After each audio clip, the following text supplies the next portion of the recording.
Hello. Good morning. नमस्कार। कैसे हैं आप सभी लोग। मैं जगदीश चंद्र Dahiya Hindi by J D sir YouTube channel में आपके सामने हूँ। मैं आज पहली बार हिंदी का जो टॉपिक है आपके सामने प्रस्तुत करूँगा। उससे पहले हरियाणा के किसी भी एग्जाम के लिए हिंदी व्याकरण बहुत महत्वपूर्ण है। कोई भी जो एग्जाम होता है उसमें हिंदी की अहम भूमिका होती है। देखिए, आज कंपटीशन का ज़माना है और एक एक नंबर के लिए काफ़ी मकसद करनी पड़ती है, काफ़ी मेहनत करनी पड़ती है। और एक नंबर पता नहीं हमें कितना पीछे ले जाए और एक नंबर ही हमारा जीवन संवार दे। इसलिए प्रत्येक जो टॉपिक होता है वो महत्वपूर्ण होता है। इसलिए हिंदी को कम ना आके, हिंदी का अहम रोल होता है हर परीक्षा में। और ज़्यादातर विद्यार्थी इसमें मार खाते हैं और एक नंबर दो नंबर पॉइंटों में पिछड़ जाते हैं और अपने जीवन को संवारने में वो एक नंबर उसको काफ़ी पीछे ले जाता है। इसलिए मैं चाहता हूँ कि किसी भी एग्ज़ाम में कितने भी नंबर की हिंदी आए, वो आपको जितने भी जो मार्क्स होते हैं वो आपको मिलें।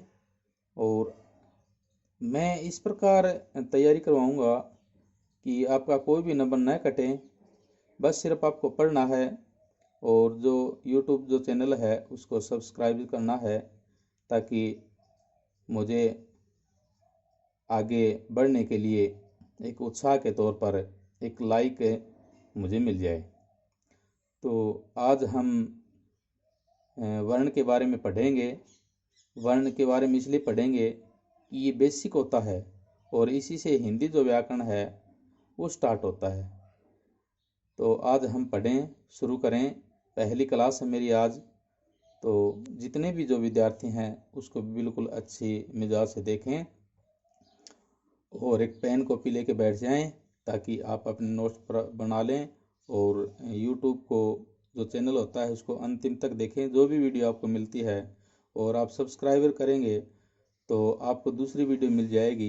इसलिए आप हमारा सहयोग करें। एक जिस प्रकार गुरु अपने शिष्य से गुरु दक्षिणा के रूप में जो कुछ मांगता है, तो मैं तो आपसे यही मांगूंगा कि आप उसको सब्सक्राइब करें और उसको लाइक करें और उस चैनल को आगे बढ़ाएं। तो आज हम शुरू करें वर्ण। लेकिन वर्ण से पहले हम जाने कि व्याकरण जो होता है हम पढ़ रहे हैं वो व्याकरण क्या चीज़ है। देखिए, व्याकरण जो होता है पूछ लिया जाता है कि देखिए इसके साथ साथ अन्य जो चीज़ें हैं मैं वो भी आपको बता पाऊंगा। जैसे आपसे एग्जामिनर कभी पूछ ले कि जो व्याकरण होता है, व्याकरण जो शब्द है इसमें संधि कौन सी है, तो इसमें क्या है, स्वर संधि है।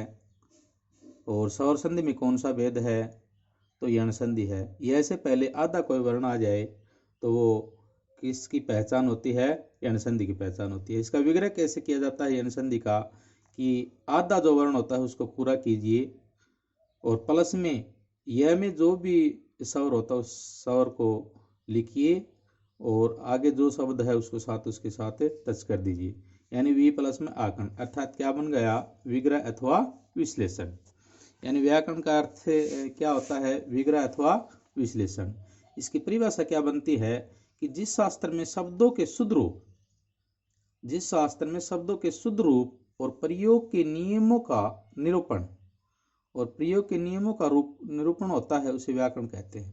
इस सभी को पता है कि जिस साधन के द्वारा हम अपने विचार दूसरों तक पहुंचा पाए और दूसरों के विचार हम समझ पाए वह क्या कहलाता है, व्याकरण। ये आप मेरे ख्याल से तो यूकेजी एलकेजी से लेके पढ़ते आ रहे होंगे और आपको पता है कि जो परिभाषा होती है वो किसी भी एग्जाम में मायना नहीं रखती। लेकिन जो टॉपिक हम शुरू करते हैं सबसे पहले उसके बारे में हमें पता होना चाहिए जो चीज़ ये है क्या। जिस प्रकार हमें पता है कि व्याकरण क्या चीज़ है, कि जिस शास्त्र में शब्दों के शुद्ध रूप और प्रयोग के नियमों का निरूपण होता है उसे व्याकरण कहते हैं। सभी को पता है व्याकरण को 3 भागों में डिवाइड किया गया है। 3 भाग कौन कौन से होते हैं, वर्ण विचार, शब्द विचार और वाक्य विन्यास। इन्हीं से तो पूरा व्याकरण उठता है। जिसके व्याकरण के बारे में पता हो जाएगा, शब्द के बारे में पता हो जाएगा, वाक्य के बारे में पता हो जाएगा। ज़्यादातर क्या है 90% जो है इन्हीं से जो पूरा जो व्याकरण होता है वो कवर हो जाता है। लेकिन इसमें टॉपिक कौन कौन से आते हैं वो हम स्टार्ट करेंगे, आगे बढ़ेंगे तभी हमें पता चल पाएगा। तो हम टॉपिक शुरू कर रहे हैं वर्ण। और वर्ण को आपको सभी को पता है कि वर्ण है क्या चीज। वर्ण की परिभाषा कि ध्वनि की वह छोटी से छोटी इकाई जिसके और टुकड़े न उसके। सभी को पता है कि वर्ण है क्या चीज। ये ध्वनि की वह छोटी से छोटी इकाई जिसके और टुकड़े न उसके वर्ण कहलाता है। लेकिन ये पूछ लिया जाए कि जैसे के तौर पे अगर मैंने लिख दिया कि क्या एक वर्ण है? क्या ध्वनि की छोटी छोटी इकाई है? नहीं, ध्वनि की छोटी छोटी इकाई नहीं है। ध्वनि की छोटी से छोटी इकाई क्या हो जाएगी? अगर मैं इसके नीचे हलंत लगा देता हूं तो ध्वनि की छोटी छोटी इकाई हो जाएगी। तो ये क्या कहलाती है? वर्ण। अगर मैं ये हलंत नहीं लगाता हूं तो क्या इसको क्या कहेंगे फिर हम? देखिए, एक होता है अक्षर, और अक्षर वो होता है जिसमें स्वर शामिल हो, और स्वर सम भी क्या होता है? अक्षर। और जिस व्यंजन में स्वर शामिल होता है वो भी क्या कहलाता है? अक्षर। और वर्ण की क्या पहचान होती है कि किसी भी व्यंजन के नीचे अगर हलंत लगा दिया जाए तो वो क्या होता है? वर्ण। क्यों? कि ध्वनि की वह छोटी से छोटी इकाई जिसके और टुकड़े न उसके। तो क के नीचे हलंत लगा दे, इसके और टुकड़े नहीं हो सकते, इस क के और टुकड़े हो सकते हैं। इसके हम टुकड़े करना चाहें तो क प्लस है। देखिए इसमें स्वर क्या है? शामिल है, यानी क प्लस है, इसमें स्वर शामिल है। इसलिए क्या है, अगर स्वर शामिल होता है तो वो क्या कहलाता है? अक्षर। अब हम क्या है वर्ण के बारे में प्रश्न कैसे पुट किया जाएगा उसी प्रकार हम पढ़ेंगे। वैसे वर्ण का टॉपिक काफी लंबा चौड़ा है, लेकिन हम उसी प्रकार पढ़ेंगे जिस प्रकार एग्जामिनर जहां से प्रश्न उठाता है, कहाँ से प्रश्न उठाता है, कौन कौन से प्रश्न उठाता है, मैं आपको वो चीजें बताते चलूंगा। लेकिन घबराने की आवश्यकता नहीं है। आप पेन कॉपी उठाएं और साथ साथ नोट करते चलें, ताकि आपके जो नोट्स हैं वो जिंदगी भर के लिए बन जाएं, और आप जॉब लग जाएंगे उसके बाद आपके भाई बहन हैं छोटे आपसे जो हैं या आपके साथी हैं उनकी आप मदद कर पाएं। और मेरा जो तरीका होगा करवाने का वो एक बेस्ट तरीका होगा, ताकि आपको किसी भी जगह आपको शायद मेरा तरीका नहीं मिलेगा करवाने का, और जो करवाऊंगा वो ही पेपर में मिलेगा। ये डेफिनेट है, कोई रोक नहीं सकता।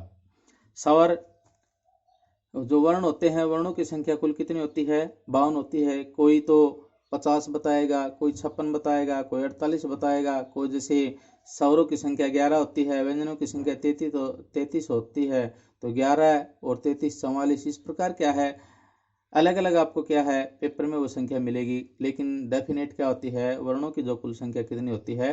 52 होती है। 52 जो वर्ण कौन कौन से होते हैं उनके नाम से संबंधित एक प्रश्न पुट कर लिया जाता है। जैसे एग्जाम 4 ऑप्शन दे दे आपके सामने, कोई भी 4 ऑप्शन दे दे। जैसे उन्होंने ऑप्शन दे दिया यह दे दिया, ऑप्शन दे दिया सह दे दिया, ऑप्शन दे दिया कक्ष दे दिया, ऑप्शन दे दिया कह दे दिया। इस प्रकार आपके सामने इस प्रकार 4 ऑप्शन मिल जाए तो उसमें से पूछ लिया जाता है कि सपर्श व्यंजन कौन सा होता है, अंतस्थ व्यंजन कौन सा होता है, उपसम व्यंजन कौन सा होता है, संयुक्त व्यंजन कौन सा होता है। इस प्रकार क्या है अलग अलग रूप में आपसे प्रश्न पुट किए जाएंगे, और वो प्रश्न पुट करना ही क्या कहलाता है कि वर्ण का भाग टॉपिक के हिसाब से। अगर मैं आपसे एक बार प्रश्न पुट करूं, जैसे मैंने 4 ऑप्शन उठा लिए, लेकिन 4 ऑप्शन उठा तो लिए, उससे ऑप्शन जो हमने उठाए हैं एक प्रश्न बन जाता है, लेकिन वो एक प्रश्न नहीं कहलाता। वो प्रश्न क्या है, हमने ऑप्शन उठाए 4, लेकिन वो एक ही प्रश्न 5 रूप में हम पुट कर सकते हैं कि वो 5 रूप में आंसर दे पाएगा। तो ये हमें ध्यान रखना है कि 5 रूप में आंसर कैसे दे पाएगा। जैसे मैंने उठा लिया ऑप्शन कोई भी आपके सामने जैसे पेश कर दिया, मैंने क उठा लिया, ये उठा लिया, स उठा लिया, कक्ष उठा लिया, इस प्रकार मैंने ये ऑप्शन उठा लिया। तो देखिए सभी के नाम अलग अलग हैं, एग्जामिनर नाम के हिसाब से प्रश्न पुट करता है। तो इनके जो 52 जो वर्ण होते हैं इनके नाम कौन कौन से हैं वो देखिए कौन कौन से हैं। जैसे स्वरों की संख्या कितनी होती है? 11 होती है। स्वर कितने होते हैं? 11। 11 कौन कौन से हैं? ए, आ, छोटी ई, बड़ी ई, छोटा ऊ, बड़ा ऊ, री, ए, आई, ओ, औ। ये जो 11 होते हैं वो क्या कहलाते हैं? स्वर कहलाते हैं। इन्हीं का नाम तो स्वर है। जैसे आप एक घर में 5 सदस्य हो तो पांचों का अलग अलग नाम है, किसी का अनिल है, किसी का पंकज है, किसी का मोहन है। इस प्रकार अगर हम नाम पुकारे कि मोहन, तो वही मोहन ही तो पुकारेगा। इसी प्रकार क्या सावर को हम नाम से पुकारें, वर्ण को हम नाम से पुकारे कि सावर, तो सावर, इन 11 का ही नाम तो सावर है। यही तो है 11 जो सावर कहलाते हैं। फिर आते हैं अयोगवा। अयोगवा की संख्या कितनी है? 2। दो कौन कौन से हैं? एंग और ए है। तो अयोगवा की संख्या कौन कौन से हैं? 2, एंग और ए है। इन्हीं दो के नाम क्या है? अयोगवा होते हैं। जैसे ऑप्शन 4 मिले और उसमें आपको एक ऑप्शन मिले कि एह मिल जाए, एंग मिल जाए, और आपसे पूछ लिया जाए निम्न में से अयोगवा कौन सा होता है, या दो जोड़े के हिसाब से मिल जाए, एंग एह इकट्ठे, दो कै खा इकट्ठे, यर अल इकट्ठे, सहसा इकट्ठे, और आपसे पूछ लिया जाए कि अयोगवा कौन से होते हैं, तो ये हमें पता होना चाहिए कि जो एंग और ए है, दो जो ऐसे स्वर है जिनको किस नाम से पुकारते हैं? हमें अयोगवा के नाम से। स्वरों की संख्या 11 ही रहेगी, इनका नाम 11 का क्या है? स्वर, और इन दो का नाम क्या है? अयोगवा। उसके बाद चलिए आगे, सपर्श व्यंजन। सपर्श व्यंजन की संख्या कितनी है? 25 है। और 25 कहाँ से कहाँ तक है? कैसे लेकर मैं तक। कैसे लेकर मैं तक कौन कौन से होते हैं? कैवर्ग। कैवर्ग में आपको पता है कि कितने वर्ण होते हैं? 5। कौन कौन से? क, ख, ग, घ, ड़। क, ख, ग, घ, ड़। इसी प्रकार चवर्ग। चवर्ग में कितने होते हैं? 5। च, छ, ज, झ, ये। उसी प्रकार टवर्ग। टवर्ग में कितने होते हैं? 5। ट, ठ, ड, ढ, ण। उसी प्रकार तवर्ग। तवर्ग में कितने होते हैं? 5। त, थ, द, ध, न। उसी प्रकार पैवर्ग। पैवर्ग में कितने वर्ण होते हैं? 5। प, फ, ब, भ, म। इनका वर्ग नाम क्यों रखा गया? कि पंक्ति कितनी है? 1, 2, 3, 4, 5, और प्रत्येक पंक्ति में कितने वर्ण हैं? जितनी पंक्तियां हो उतने वर्ण होते हैं, उनका क्या नाम रखा जाता है? वर्ग नाम रखा जाता है। प्रत्येक वर्ग का अंतिम वर्ण क्या होता है? कैवर्ग का अंतिम वर्ण क्या होता है? ड़ होता है। चैवर्ग का अंतिम नाम क्या होता है? य होता है। टैवर्ग का अंतिम नाम क्या होता है? न होता है। तैवर्ग का अंतिम नाम क्या होता है? न होता है। पैवर्ग का अंतिम नाम क्या होता है? म होता है। इन पांचों का क्या नाम रखा गया है? अनुस्वार रखा गया है। अनुस्वार को क्या कहते हैं? नासिकी। अनुस्वार को क्या कहते हैं? नासिकी। नासिकी इसलिए कहा जाता है जो केवल नाक से ही बोले जाते हैं, जिसका प्रयोग इसलिए किया जाता है बिंदु के रूप में या इनको आधे के रूप में। उसके बाद आगे चलिए कि सपर्श व्यंजन के बाद कौन सा आ जाता है? अंतस्थ व्यंजन। अंतस्थ व्यंजन की संख्या कितनी होती है? 4। 4 कौन कौन से हैं? य, र, ल, व। 4 कौन कौन से हैं? य, र, ल, व। इनको क्या कहा जाता है? अंतस्थ व्यंजन। देखिए, 11 का नाम स्वर, 2 का नाम अयोगवा, 25 का नाम सपर्श व्यंजन, और इन 4 का नाम है अंतस्थ व्यंजन। कौन कौन से हैं? य, र, ल, व। आगे चलिए, उस व्यंजन। उस व्यंजन की संख्या कितनी है? 4 है। 4 कौन कौन से हैं? स है। उसके बाद है संयुक्त व्यंजन। संयुक्त व्यंजन की संख्या कितनी है? 4। 4 कौन कौन से हैं? कक्ष, त्र, ग, स्र। यानी संयुक्त व्यंजन की संख्या कितनी? 4। 4 कौन कौन से हैं? कक्ष, त्र, ग, स्र। उसके बाद उत्तक्षित व्यंजन। उत्तक्षित व्यंजन की संख्या कितनी होती है? 2। 2 कौन कौन से हैं? ड और ढ। तो ये जो एक होते हैं, देखिए बिंदु वाले नीचे, एक होते हैं बिना बिंदु के। बिना बिंदु के क्या होते हैं? इसमें आ जाते हैं सपर्श व्यंजन में। और बिंदु वाले का नाम क्या रखा गया है? उत्तक्षिप्त व्यंजन। और इसी का दूसरा नाम क्या है? ताड़न जात। देखिए काफी इंपोर्टेंट है ये ताड़न जात। काफी बार पेपर में पूछा जाता है कि निम्न में से ताड़न जात वर्ण कौन सा है? तो नीचे जो बिंदु वाले होते हैं वो क्या कहलाते हैं? ताड़न जात। देवगुण। देवगुण का या देवित। देवगुण का मतलब 2 तो इसमें क्या है? टैवर्ग वाले में जो बिना बिंदु के हैं। 2 कहाँ है? यहाँ है। इसलिए इनका नाम क्या रखा गया है? देवगुण या देवित वर्ण। इसलिए हम अगर काउंट करें कि जो 52 जो वर्ण होते हैं वो कौन कौन से बने, देखिए हम देखते हैं। 11 तो स्वर और 2 अयोगवा। 11 2 13। सपर्श व्यंजन की संख्या कितनी? 25। 13 और 25 कितने हो गए? 38। अंतस्थ व्यंजन की संख्या कितनी? 4। 38 और 4 42। उस व्यंजन की संख्या कितनी? 4। 42 और 4 46। संयुक्त व्यंजन की संख्या कितनी? 4। 46 और 4 50। और उत्तक्षिप्त व्यंजन की संख्या कितनी? 2। तो 50 और 2 कितने हो गए? 52। इस प्रकार क्या है, ये जो 52 वर्ण हैं जिनको एग्जामिनर नाम के अनुसार ही प्रश्न पुट करता है। जैसे स्वरों की संख्या कितनी है? 11। अगोयक संख्या कितनी है 2, सपर्श व्यंजन की संख्या कितनी है 25, अंतस्थ व्यंजन की संख्या कितनी है 4, उच्च व्यंजन की संख्या कितनी है 4, संयुक्त व्यंजन की संख्या कितनी है 4, उत्तक्षित व्यंजन की संख्या कितनी है 2। उत्तक्षित का दूसरा नाम क्या है ताड़नजात, और इसी को किस नाम से पुकारते हैं द्विगुण से, इसी को किससे पुकारते हैं द्वित से। ये याद रखने हैं, काफी इंपॉर्टेंट है। एक उसम जो व्यंजन होता है, उसम जो व्यंजन होता है, इसमें सबसे ज्यादा क्या है, हमें संघर्ष करना पड़ता है बोलने में, ये घर्षण के द्वारा निकलते हैं, इसलिए उष्मा पैदा होती है। उसम व्यंजन का एक दूसरा नाम क्या है संघर्षी। क्या नाम है संघर्षी, ध्यान रखना। ये कभी कभार क्या है उसम व्यंजन न दे के और क्या दे दिया जाए संघर्षी, कि संघर्षी व्यंजन कौन कौन से हैं, तो संघर्षी व्यंजन कौन कौन से हैं, स है। एक होता है च वर्ग, ये भी सेम वही घर्षण के द्वारा ही निकलता है, इसलिए क्या है इसमें इसी का नाम क्या रखा है च, छ, ज। ये जो होते हैं चार, इनका नाम क्या रखा गया है सपर संघर्षी। देखिए संघर्षी तो ये भी हैं, लेकिन इनका नाम क्या रखा गया है सपर से संघर्षी। क्या रखा गया है सपर से संघर्षी, क्या रखा गया है सपर से संघर्षी। तो हमें ये विशेष का ध्यान रखना है कि ये काफी बार पूछ लिया जाता है सपर संघर्षी वर्ण कौन सा है या संघर्षी वर्ण कौन सा है, तो ये ध्यान रखना है। कभी क्या आप संघर्षी वर्ण च को बताएं, छ को बताएं, ज को बताएं, ज को बताएं तो गलत हो जाएगा। संघर्षी कौन से हैं स है, और सपर संघर्षी कौन से हैं च, छ, ज। ये क्या है सपर से संघर्षी, ये विशेष करे ध्यान रखना है, काफी इंपॉर्टेंट है। इसमें से काफी बार क्या है एग्जामिनर प्रश्न पुट करता है। प्रश्न पुट कैसे करता है, जैसे एग्जामिनर आपके सामने प्रश्न दे दे, पहला ऑप्शन दे दिया उन्होंने ग, और दूसरा ऑप्शन दे दिया उन्होंने र, और तीसरा ऑप्शन उन्होंने दे दिया स, और चौथा ऑप्शन उन्होंने दे दिया ग। देखिए एग्जामिनर क्या है इस रूप में प्रश्न पढ़ाया, ये ऑप्शन क्या है 1 2 3 4, इससे प्रश्न कितने बन जाते हैं 5। देखिए 5 को किस प्रकार बन जाते हैं, जैसे 5 क्या 6 भी बन जाते हैं। जैसे एग्जामिनर आपसे प्रश्न पुट करे कि निम्न में से सपर्श व्यंजन कौन सा है, तो हमें पता है कि सपर्श व्यंजनों की संख्या कितनी है 11 है, और 11 कौन कौन से हैं कैसे लेके मैं तक, कैसे लेके मैं तक में कौन सा है ग, इसलिए प्रश्न बन गया 1, यानी सपर्श व्यंजन निम्न में से कौन सा है, तो पहला ऑप्शन। एग्जामिनर आपसे पूछ ले कि निम्न में से अंतस्थ व्यंजन कौन सा है, तो अंतस्थ व्यंजन की संख्या कितनी है 4 है। अंतस्थ व्यंजन की संख्या कितनी है 4, और 4 कौन कौन से हैं आपको पता है य, र, ल, व। य, र, ल, व में से क्या है, इन 4 में से कोई होगा वो क्या हो जाएगा अंतस्थ व्यंजन।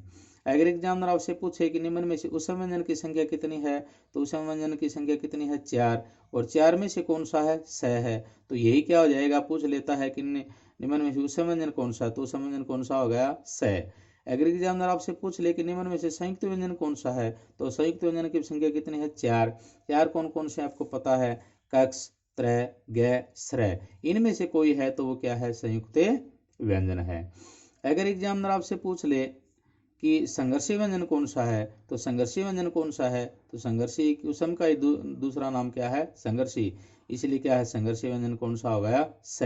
तो इस प्रकार क्या है एग्जामिनर आपसे क्या है ये प्रश्न क्या है किसी भी रूप में अलग अलग रूप में आपसे पूछ सकता है। तो ये जो 52 जो वर्ण होते हैं, जो 52 जो वर्ण है, अगर इनका जो नाम है 52 वर्णों का, इनके नाम से 800 1000 प्रश्न बन जाते हैं, और 800 1000 प्रश्न याद करने में हमें काफी कठिनाई होती है। इसलिए क्यों ना हम क्या है कि छोटी सी सारणी याद कर पाए, और ये छोटी सी सारणी ही आपका क्या है एक टॉनिक पॉइंट का काम कर पाए। तो हमें ये विशेष का ध्यान रखना है कि हमें जो तैयारी करनी है वो किस रूप में करनी है। अगर वो तैयारी करने का जो तरीका अगर हमारा अच्छा है तो हमें कोई नहीं रोक सकेगा सफल होने में। अगर हमारी तैयारी करने का जो रूप अच्छा नहीं है तो हमें कोई आगे नहीं बढ़ा सकता। तो इसलिए कोई भी जो सब्जेक्ट है अगर उसकी आप तैयारी करते हैं तो तैयारी करने का जो तरीका है वो आपका अच्छा होना चाहिए, गुड होना चाहिए, तभी तो हम आगे बढ़ पाएंगे। इस रूप में तैयारी करें ताकि हम वो चीज़ कभी न भूलें। अब हम इन्हीं के बारे में अभी देखिए काफ़ी जो सारणी है इसी के बारे में आगे बढ़ेंगे कि प्रत्येक जो चीज़ है कितनी महत्वपूर्ण है। जैसे हम अंतस्थ व्यंजन को लेके चले, अंतस्थ जो व्यंजन होता है उसकी संख्या मैंने आपके सामने बताई थी। अंतस्थ व्यंजन की संख्या, अंतस्थ व्यंजन की संख्या कितनी है? 4 है। और 4 वो कौन कौन से हैं? मैंने बताया था य, मैंने बताया था रे, मैंने बताया था ल, मैंने बताया था व। य र ल व। देखिए इनसे संबंधित प्रश्न बनते हैं। कैसे? जैसे य और व को क्या कहा जाता है? य और व को क्या कहा जाता है? अर्ध स्वर। क्या कहा जाता है? अर्ध स्वर। य और व को क्या कहा जाता है? अर्ध स्वर। काफी इंपॉर्टेंट है, काफी बार एग्जामिनर प्रश्न पुट करता है इनसे कि अर्ध स्वर कौन से होते हैं। तो हमें अगर हमने नहीं पढ़ा तो हम स्वर के मामले में जाएंगे। स्वरों की संख्या 11 होती है, इन स्वरों की संख्या 11 होती है। और एग्जामिनर आप सोचेंगे कि इन्हीं में से कोई संख्या होगी, इनमें से कोई इनको एक ऑप्शन मिलेगा। इसलिए क्या है, हमें जो चीज़ हमने नहीं पढ़ी है तो क्या है, हमने जो चीज़ पढ़ी है उसी को मान लेते हैं। जैसे हमने स्वर पढ़ा है, ये बाई देना पढ़ा अर्ध स्वर, तो क्या है, हम आंसर इन्हीं में से मानेंगे। तो हम क्या हो जाएंगे? गलत हो जाएंगे। तो हमें तैयारी इसी रूप में करनी है ताकि हमारी कोई चीज़ न बचे और वो टॉपिक क्लियर हो। फिर रे है। रे का क्या है? लुंठित। रे को क्या कहा जाता है? लुंठित। रे को क्या कहा जाता है? लुंठित। और इसी का दूसरा नाम क्या है? परकंपित। काफी इंपॉर्टेंट है, ये काफी बार पूछा जाता है। लुंठित ये काफी बार ज्यादातर क्या है, टीचिंग लाइन में जो भी साथी पात्रता यानी एच टेट की जो परीक्षा दे रहे होते हैं, आर टेट की जो परीक्षा दे रहे होते हैं, सी टेट की जो परीक्षा दे रहे होते हैं, उनमें से क्या है, इन्हीं में से क्या है, ज्यादातर प्रश्न उठाते हैं। लय क्या है? पार्श्विक। लय क्या है? पार्श्विक। देखिए लय को क्या जाता है? पार्श्विक। रे को क्या कहा जाता है? लुंठित। और इसी का दूसरा नाम क्या है? प्रकंपित। एग्जामिनर आपसे प्रश्न कैसे पुट करेगा? एग्जामिनर आपको ऑप्शन दे देगा। जैसे ऑप्शन दे दिया उन्होंने ये, ऑप्शन दे दिया उन्होंने ल, ऑप्शन उन्होंने दे दिया रे, और ऑप्शन उन्होंने दे दिया, चौथा ऑप्शन उन्होंने दे दिया जैसे छोटी ई। एग्जामिनर आपसे प्रश्न पुट करेगा निम्न में से अर्ध स्वर वर्ण कौन सा है? तो हम क्या करेंगे कि हम जानेंगे कि स्वर तो यही एक है, इसलिए आंसर ये होगा। हम टिक कर देंगे, टिक करते के साथ हम क्या हो गए? गलत हो गए। हम ये समझेंगे कि भाई ये तो स्वर है ही नहीं, लेकिन हमें ध्यान नहीं दिया, प्रश्न को भी नहीं पढ़ा कि अर्ध स्वर वर्ण कौन से होते हैं। तो अर्ध स्वर बोला गया है, ना कि उन्होंने स्वर बोला है। इसलिए विशेषकर ये चीजें ध्यान रखनी बहुत जरूरी है कि हम पढ़ रहे हैं क्या है, प्रश्न जो दिया गया है वो कैसा दिया गया है। एक प्रश्न को आप 2 बार पढ़ें ताकि हम प्रश्न पढ़ने में गलती नहीं करें। एग्जामिनर आपसे प्रश्न पुट करे कि निम्न में से पार्श्विक वर्ण कौन सा है? तो हमें पता है कि पार्श्विक वर्ण कौन सा है? ल है।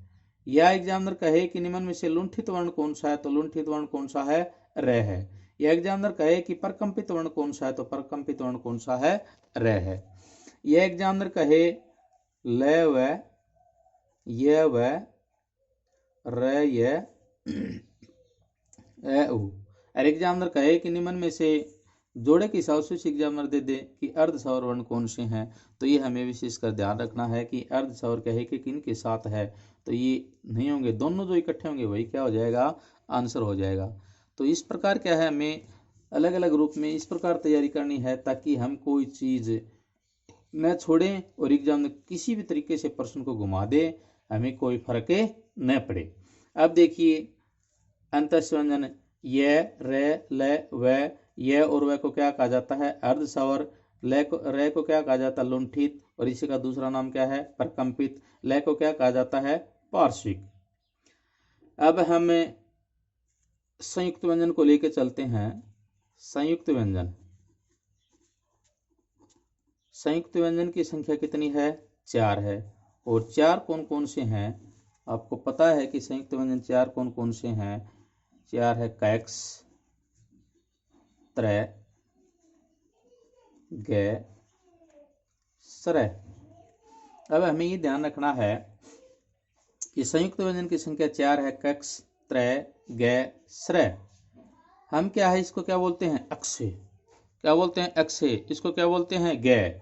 देखिए अगर हम इसका विग्रह करते हैं तो विग्रह करने के बाद हम क्या है, क प्लस स, यानी क की आवाज आनी चाहिए स की, क प्लस स प्लस ए, यानी ये बोलते हैं तो क की आवाज, स की आवाज, ए की आवाज, कक्स ऐसे बोला जाएगा।